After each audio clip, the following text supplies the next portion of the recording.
I am trying to be successful on YouTube. What does that mean? I would like to get into the poetic potentials within that question.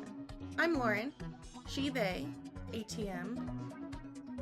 You may like to watch short films, animations on YouTube. There are so many great films on this platform. I have made a few animated shorts. Some have been in festivals, some are up here on my channel. But more often for my channel, I'm making experimental animations, sound collages, or works in progress with varying degrees of context. I think it's also kind of important that my channel doesn't necessarily stick to an algorithm-friendly brand. It's a research project. It's about the movement between ideas, truths, selves, and it's turning into a spiritual devotion for me. Okay, so what was the question again? What does it mean to be successful on YouTube? This is helpful for some reason. Now, did I get a D in geometry? Yes. Did I also get a D in gym? Yes.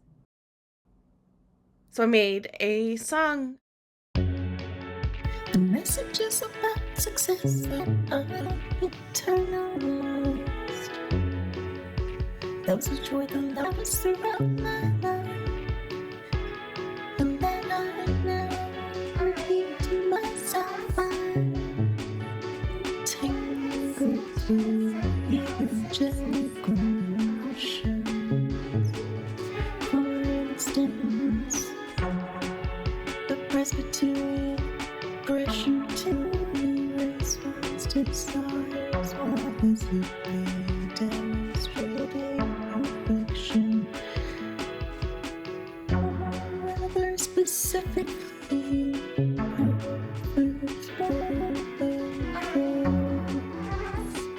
which is a performance from my gracious advances to others, especially so that others may simply see how radiant is your purity. Let your shining light reveals to them there is only the choice to give themselves up to Jesus. Adjectives paradoxically scrutinized yet self-facing existence, the effect of specifically American narratives on success, and the pressures manifest in capitalistic compulsions for constant improvement. These are measured by acknowledging only binary realities, and weaponize a person's status as reflective of their morality via bootstraps effort, therefore marking many as deserving of suffering. These are the stakes. I do not succeed in God's America. I'm going to hell, for God is dead, and we are all already in a perpetual loop of suffering that ends without me, a blank and utterly unfathomable nothing.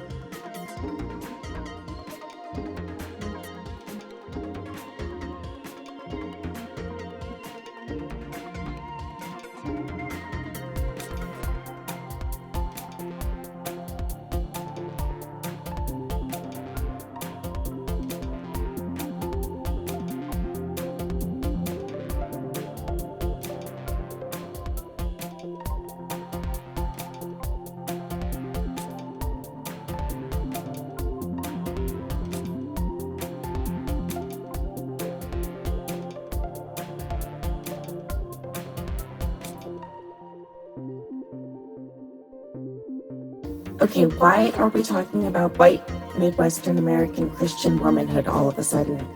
Well, because this channel is about me and my art. I'm trying to figure myself out with my art, and it has helped me to heal from the effects of indoctrination, to recognize and seek ways of knowing that acknowledge spectrums, leading me to play with ideas in the realms of poetry and translation. I eventually clued into the idea that animation emphasizes the movement between frames, which results in individual frames holding less importance in the sense that you can allow them to be messy or imperfect, and mistakes will not be noticed because the rate at which we view animations is too fast to analyze any one image. This was a healing concept. My thesis in undergrad was a video installation about how I struggled to conceive of myself as a whole and complete individual because of narratives that favor a stable concept of self.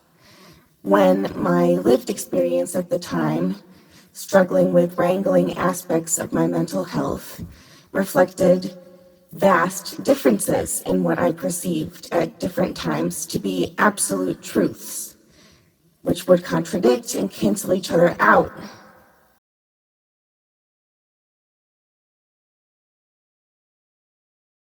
Trying to be successful, trying to be successful, trying to be successful.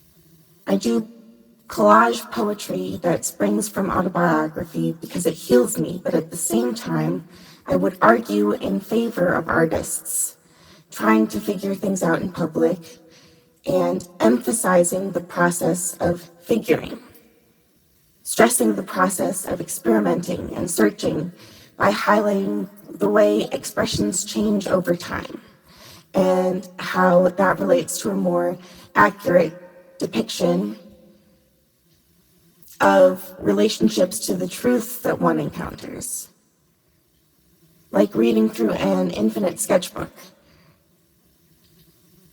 And I think about how popular documentary might seek to portray aspects of individuals or stories, how narrative does as well, and how all these forms are nonetheless still pocketed within the concept of a piece of art.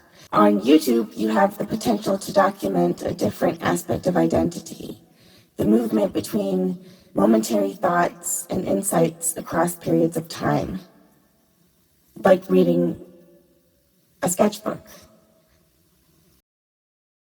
These ideas I find to be counter to the Christian indoctrination I absorbed in Illinois.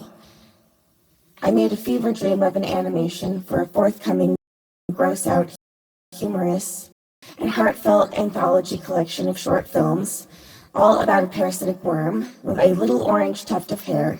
It's not out yet, but my story was about how Eve was right to eat the apple.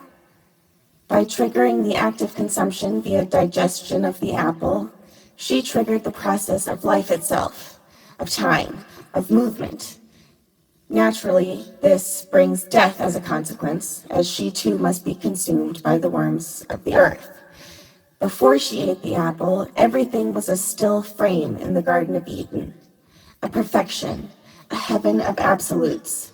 And we see contemporary alignment between the rigidity of fascistic government and this cultural regression to a time before, when the binary laws around gender in Christian religious doctrine were brutally enforced.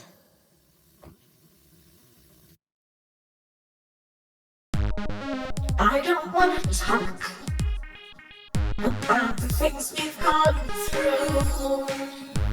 For it's hurting me. Now it's history. I've played all my cards, and that's what you've done too. Nothing more to say. No more race to play. The winner takes it all. The loser standing small beside the victor. Her destiny. I was in your arms, thinking I belonged there. I figured it made sense, building me a fence, building me a home, thinking I'd be strong. I was a fool, playing by the rules. I got split from the dice. Their minds as cold as ice. And someone later,